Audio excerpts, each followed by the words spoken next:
Allô tout le monde, bienvenue au balado de l'Académie de la relève en santé, produit par le CHUM. Moi, je suis Michèle Houde, je suis médecin spécialiste en santé publique et médecine préventive, vulgarisatrice, qu'est-ce que je suis donc? Chroniqueuse, créatrice de contenu, c'est ça que j'oubliais, et une grande passionnée des différents métiers de la santé. Et ça donne bien parce que je suis votre animatrice pour ce balado. Et dans ce balado, on explore différentes professions dans le domaine de la santé. On explore le parcours de plusieurs personnes, qu'est-ce qu'ils font dans leur quotidien et comment ils contribuent à changer des vies littéralement au quotidien. Aujourd'hui, on a la chance de filmer devant public et c'est pas n'importe quel public, c'est les jeunes qui font partie de l'Académie d'été du programme de l'Académie de la relève en santé. Bonjour tout le monde!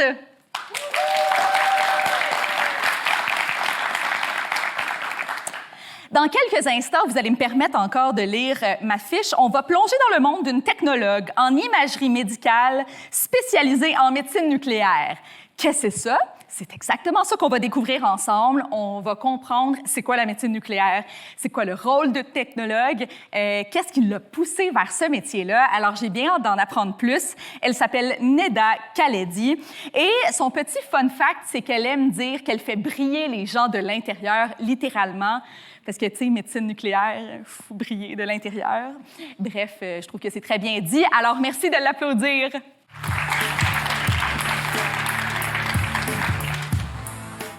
Allô, Neda. Salut. Merci beaucoup d'être avec nous. Merci à toi. J'aime le fait que tu dises que tu fais briller les gens de l'intérieur. C'est ça que je fais. Mais pour vrai, les gens brillent, genre, tu les vois briller ou comme non, à l'image, tu les vois briller? Pour notre caméra, on dit qu'ils brillent parce qu'on est capable de capter des images avec des rayonnements qui sortent du corps. Je vais vous expliquer ça plus tard. Et on dit aux gens qui brillent de l'intérieur, puis il y en a vraiment qui croient, puis ils vont fermer la lumière pour voir s'ils brillent, mais c'est juste qu'ils deviennent un peu radioactifs. Un peu radioactif. Mon Dieu, mais c'est fascinant, ce domaine. Il faut que tu me dises comment est-ce que tu as choisi ce domaine-là, parce que tu es allé, toi, directement dans une technique en imagerie, bien, pour devenir technologue en imagerie médicale, mais d'emblée, là, spécialisée en médecine nucléaire. Pourquoi? C'était pas la première. Je savais pas exactement ce que je voulais faire. Je savais seulement que je voulais contact avec les patients, je voulais le domaine de la santé. Je n'étais pas trop sûre. Donc, je suis partie premièrement étudier en sciences de la santé. J'ai fait mon DEC. OK. Et là, finalement, oui, exactement. Là, j'ai vu que le domaine de la santé m'intéressait, mais beaucoup la chimie. Donc, je suis partie complètement dans une zone différente dans la chimie à l'université. OK, donc en chimie pure. Wow. Dernière minute, à cause des petites situations familiales, je devais rester à Montréal, puis mon université était à Québec. Donc, finalement, j'avais entendu parler de la médecine nucléaire, puis ce qu'on faisait. Puis, derrière ma tête, il y avait toujours cette idée-là. Puis là, je dis, OK, je vais rester à Montréal, je vais y aller, j'y fonce. Puis, c'était incroyable. À chaque jour, j'apprenais des choses que j'avais jamais entendu parler ou rarement. Tu sais, le nucléaire avec les patients pour le traitement, le diagnostic. Donc, je suis restée une session, puis je dis, ça y est, c'est ça que je veux faire. Ah, c'est fascinant. Fait que tu as dû finalement naviguer au travers d'imprévus, puis de découvrir tes passions, puis ça t'a mené vers là. Exactement. Ouais. Est-ce que tu utilises un peu de chimie dans ton travail? La médecine nucléaire, dirais-tu que c'est comme à l'intersection entre la médecine, les sciences de la santé et la chimie? Oui, il y a chimie, biologie, vraiment tout ce qui m'intéressait. Tout était là, combiné ensemble avec le contact avec les patients. Tout ça a été combiné, donc c'est l'aspect technique, l'aspect scientifique, l'aspect humain. Tout était dans une seule carrière finalement pour moi, puis c'est ça qui m'a poussée à le faire. Ah, c'est super intéressant. Puis parle-nous de ta technique. Donc, pour devenir technicien en imagerie médicale spécialisée en médecine nucléaire, et je l'ai eu, il faut que tu ailles faire cette technique-là spécifiquement au cégep, c'est ça? Exactement. Donc, c'est 3 ans au cégep antique. C'est seulement là au Québec que ça se donne? Oui, exactement. Cégep antique, donc, c'est 3 ans spécialisé en médecine nucléaire. 2 ans, c'est beaucoup de théorie. Dernière année, vous allez à l'hôpital, puis vous avez vraiment contact avec les patients, les injections, vous apprenez tout durant votre stage. Puis c'est là que ça devient plus intéressant, je vous dirais. OK. Puis après être sortie du cégep, où est-ce que tu es allée? Est-ce que tu as commencé à travailler tout de suite? Oui, je commençais à travailler tout de suite à Maisonneuve-Rosemont. C'est là que j'avais fait mes stages. OK. Puis j'ai décidé de rester là parce que j'adorais l'équipe. L'ambiance était incroyable. Mais finalement, après 5 ans, j'ai décidé d'aller au CHUM, travailler au CHUM. Fait que là, je suis au CHUM depuis un an. OK. Puis parle-nous donc de ce que tu fais au quotidien comme dans ton travail. Donc, le rôle d'un technologue en médecine nucléaire est de préparer, d'injecter et d'imager le radiopharmaceutique qu'on injecte. C'est un produit légèrement radioactif qu'on injecte au patient. Ensuite, on fait les photos des organes qu'on veut cibler, qu'on veut diagnostiquer, les pathologies qu'on cherche. Et à la fin, bien, on explique tout ça naturellement aux patients, qu'est-ce qu'on injecte, c'est quoi le but de l'examen, à quoi s'attendre. On ne donne pas les résultats parce que c'est les nucléistes qui s'occupent de ça. Nous, on s'occupe... Nucléistes. Attends, ça, c'est les médecins spécialisés en médecine nucléaire? Exactement. OK. On travaille avec eux, c'est eux qui vont lire nos images qu'on fait. Donc, on s'assure que les images sont bien faites, on a injecté la bonne dose, que le patient il est au courant de tout ce qu'on fait, puis c'est ça. Wow, c'est fascinant, mais à quoi ça sert, la médecine nucléaire? Ça sert principalement à diagnostiquer des pathologies, comme par exemple, on cherche une embolie pulmonaire, donc on fait des scintigraphies pulmonaires, on fait des scintigraphies cardiaques, on cherche des métastases osseuses sur les squelettes. On cible plusieurs organes pour chercher des pathologies différentes, puis on regarde le fonctionnement, comment un organe, ça fonctionne, pas seulement de quoi il a l'air anatomiquement, excusez-moi, mais aussi comment ça fonctionne. Donc, à partir de là qu'on injecte le produit, on regarde comment il se rend dans le cœur, comment il sort du cœur, puis il se concentre à l'organe qu'on veut cibler. Est-ce que c'est ça la différence, finalement, avec d'autres méthodes d'imagerie comme le scan ou la radiographie? C'est que tu vas être capable de voir le fonctionnement d'un organe? C'est ça, exactement. Lorsqu'on est en train de faire un IRM ou un scanner, c'est une source qui émet un rayonnement, mettons un rayon X qui traverse de l'extérieur le corps du patient pour produire des images. Nous, notre signal vient du corps du patient parce qu'on injecte le produit, puis le patient, il devient radioactif, qu'on dit, puis il émet des rayonnements, puis ces rayonnements sont captés par nos caméras, puis ça produit des images, puis c'est là qu'on est capable de voir comment c'est absorbé par le corps, par les cellules, puis comment ça se rend à l'organe qu'on veut étudier. Wow! Donc, c'est surtout un outil diagnostique, finalement. C'est ça, mais aussi, on fait des traitements aussi pour certains cancers. C'est ça que je me disais, oui. C'est ça, exactement. Comme certains cancers de la thyroïde avec l'iode 131 ou cancer de la prostate ou les métastases osseuses qui peuvent causer beaucoup de douleur. Donc, on fait des traitements aussi. OK. Donc, dans le fond, c'est une substance radioactive qui va venir cibler les cellules cancéreuses, exactement. C'est ça? Oui. OK. Wow, j'en apprends énormément. Super. Fait que tu es heureuse dans ton travail. Oui, super heureuse. Tu parlais du fait que ça te donne quand même une belle possibilité de conciliation entre le travail puis la vie personnelle, ce qui est tellement important. Hein, si on veut être capable d'aider les gens, il faut être capable de prendre soin de soi aussi. Exactement. Donc, à cause que les produits radioactifs, ils ont un temps où ils sont actifs. Donc, à un certain moment, ils deviennent inactifs puis on ne peut plus les injecter. C'est le temps d'opération qu'on appelle. Donc, à cause de ça, la majorité des produits qu'on reçoit le matin, il faut les injecter avant que ça soit trop tard. Donc, on travaille de jour, puis c'est rare qu'on travaille de soir, puis c'est ça qui est le fun. Fait qu'on peut jongler vie de travail professionnelle, vie de famille, si on veut avoir ça. Ça, c'est le bon côté des choses aussi, de choisir la médecine nucléaire, en fait.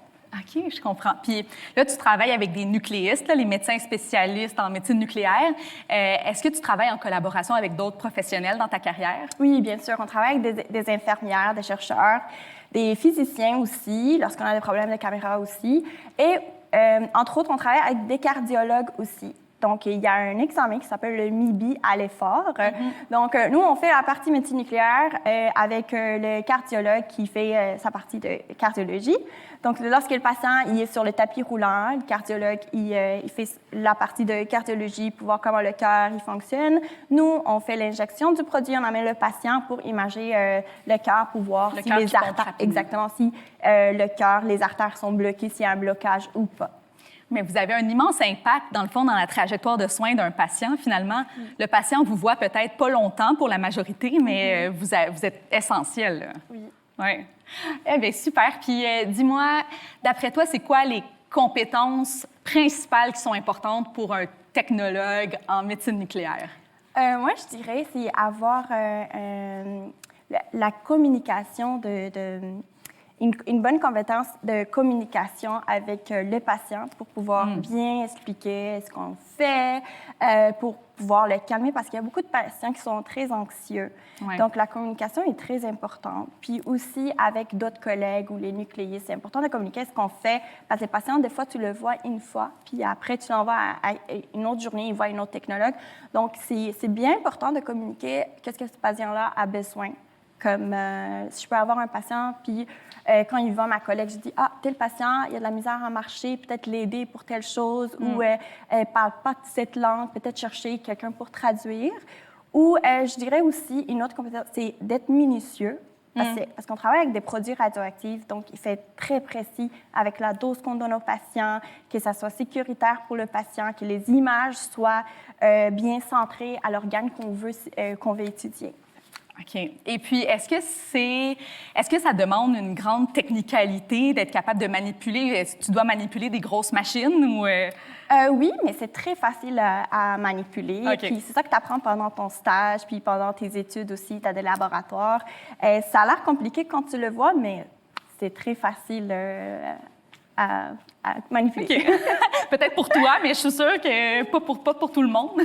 Mais finalement, je comprends que c'est un très bel intermédiaire entre le côté humain puis le côté scientifique, technique, pratique, finalement. Exactement.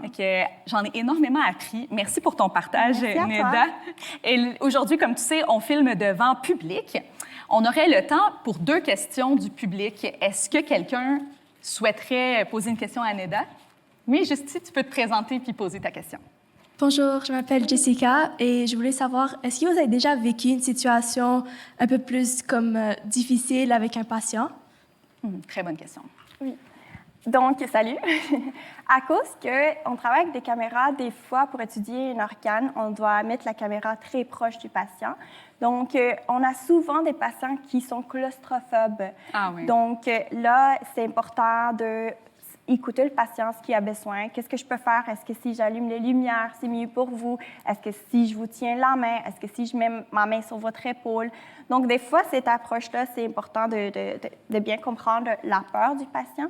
Des fois, on peut arriver aussi à donner un calmant, un activant prescrit par notre nucléiste qui peut calmer le patient à cause de sa peur de claustrophobie. Intéressant. Puis là, c'est peut-être une question, je ne veux pas dire niaiseuse, là, mais bon, est-ce que vous intervenez dans des IRM, dans des résonances magnétiques? Non. OK.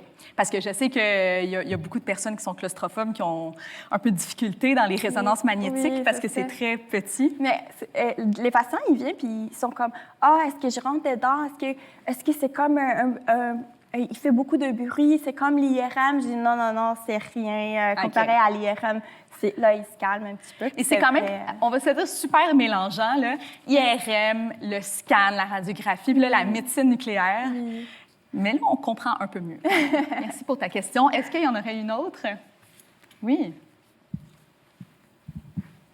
Bonjour, moi c'est Maëva. Je me demandais comment, selon vous, on peut concilier surcharge de travail et soins de qualité? Comment... Dans le fond, le fait qu'il y ait plusieurs patients qu'on doit travailler vite. Exactement.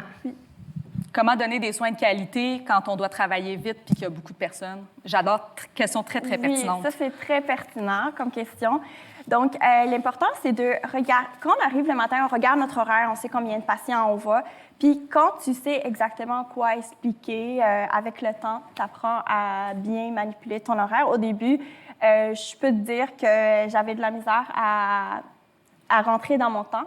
Mais avec le temps, tu apprends à arranger tes explications d'une façon que le patient comprend mieux, puis en même temps, tu peux faire des gestes que tu peux avancer dans ton temps, en même temps manipuler les caméras, puis expliquer en même temps, puis donner ta concentration au patient, mais avancer dans ton heure de travail. Mais ça vient vraiment quand tu es sur le terrain, puis avec l'expérience. Puis moi, c'est quelque chose que je travaille aussi parce que je viens de commencer à travailler comme médecin indépendante en clinique. Ouais. Puis Je pense qu'il faut aussi toujours garder nos valeurs ancrées en nous, fait que donner des soins de qualité et empathiques. Pour moi, c'est toujours en premier. Puis souvent, si je suis en retard, je fais attendre des gens, puis là, je suis stressée. Mais juste avant d'aller chercher le patient, je respire, puis je prends juste une seconde pour moi en me disant, le patient qui s'en vient, il mérite toute mon attention, puis le meilleur de moi-même, même si il y en a d'autres après, il y en a eu d'autres avant, mais là, c'est à lui que je donne mon temps. Des fois, ça peut aider, mais c'est en effet une capacité, une compétence à acquérir. C'est sûr. C'est sûr qu'il y a certains patients, à cause de leur stress, puis sont très en douleur et tout, ils prennent un peu plus de temps, puis c'est normal, puis c'est correct. Ouais. Mais tu peux juste aller voir les autres patients qui sont en attente, puis dire « Je m'excuse, j'ai 15 minutes de retard », puis la majorité du temps, ils sont très compréhensifs. Puis, de communiquer aussi. C'est correct, oui, exactement. Puis ça passe très bien. Ah, c'est très bien répondu, ça. Eh bien, Neda, on est rendu à la dernière section de notre balado et j'espère qu'il te reste de l'énergie. Ça s'appelle Top Chrono Santé. Alors, moi, j'adorerais le faire, mais moi, je vais te poser les questions. Alors, le plus de questions possible en 1 minute. Tu vas répondre par oui ou par non. Est-ce que tu es prête? Super. OK, on y va dans 3, 2, 1. Est-ce dangereux de travailler avec des substances radioactives au quotidien? Participes-tu à des examens qui peuvent aider à diagnostiquer des maladies graves? Est-ce que tu dois porter une combinaison spéciale à cause des radiations? Oui. Faut-il maîtriser la technologie pour exercer ton métier? Oui. Est-ce qu'on t'appelle parfois la personne qui fait les radios? Oui. Passes-tu plus de temps avec des appareils technologiques qu'avec des patients? Oui. Peut-on faire ce métier si on craint les aiguilles? Non.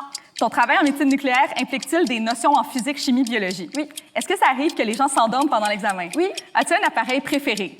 Oui. Tes horaires peuvent-ils inclure des soirs et des week-ends? Oui. La patience et l'empathie sont-elles des qualités requises? Oui. Es-tu déjà intervenu dans une situation d'urgence? Oui. Le travail d'équipe avec les médecins et les physiciens médicaux est-il essentiel? Oui. Peux-tu savoir si quelqu'un a un cancer en regardant les images? Oui. As-tu une routine pour gérer le stress quand ça déborde? Oui. As-tu choisi ce métier parce que tu aimais la science et aider les gens? Oui. Trouves-tu que ce métier te permet un bon équilibre? Oui. Penses-tu que ton métier va évoluer avec l'intelligence artificielle? Oui. Recommanderais-tu de faire ton métier à la relève? Oui. Ah, on les a toutes faites! Wow! Alors, c'est la première fois qu'on arrive à toutes les faire. Super. Félicitations, Neda. Merci. Merci beaucoup. Tu connais tes choses. Tu te connais. J'aime ça. J'étais prête. Merci beaucoup pour le temps que tu as passé Merci avec à nous toi. puis de nous faire connaître ta profession. Merci à vous. Si vous voulez regarder les autres épisodes et en apprendre plus sur différents professionnels de la santé, rendez-vous sur la chaîne YouTube du CHUM. Merci, à la prochaine.